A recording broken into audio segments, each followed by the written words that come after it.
So for this first lab, the objective is to charge tapes and give them a positive charge, and see how they can attract and repel other charged or neutral objects.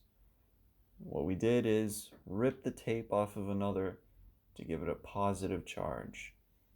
And then we pull up a neutral object like our hand and see that it can induce a dipole, and it will be attracted to it. Even more so, it'll be attracted to negatively charged objects because opposite attracts. And it'll be repelled by positive charges. So next up, we hold a piece of tape suspended and we see what happens with gravity and try to counter that force with the electric repulsion between the two positive tapes. For concepts, we obviously know that like charges repel and opposites attract. And also, a charged object can induce a dipole. So the tape brings electrons from my hand toward it. It's attracted to my hand, and my hand is attracted to the tape, but obviously I control my hand, so it's like the tape comes to me, and so on.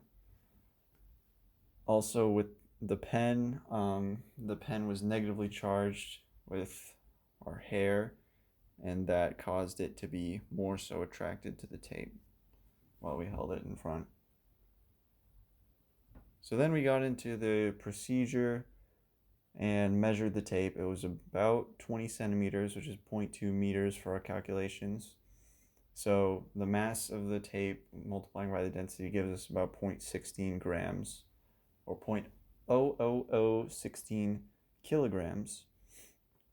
So when we suspended the tape with the books, it was about 5 centimeters apart, or 0.05 meters.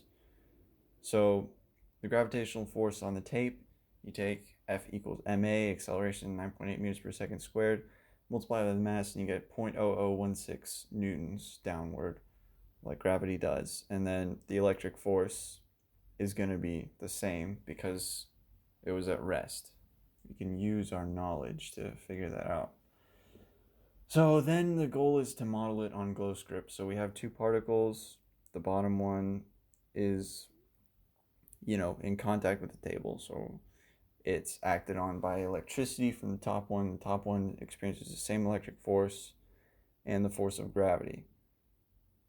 So we have to make the assumption that there's no air resistance, the tapes are point charges, and the charge of the tapes are equal.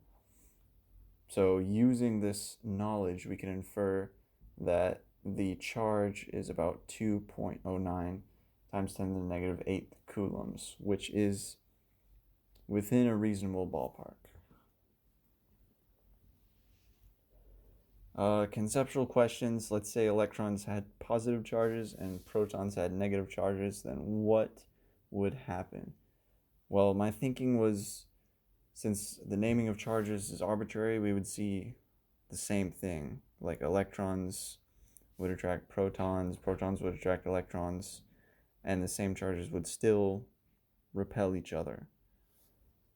So we'd have the same observations. And why is it important to handle the tapes as little as possible? Because when the tapes come into contact with a neutral object, they can transfer the positive charge by taking electrons, is what they do when they come in contact with a neutral object, which is kind of like the dipole. That's what they bring the electrons out towards themselves. Obviously, we don't want this because this ruins our perfect experiment. So in conclusion, positive objects induce dipoles, and it increases in proportion to 1 over the distance squared. And you positively charge two objects, they'll repel each other, which is pretty obvious.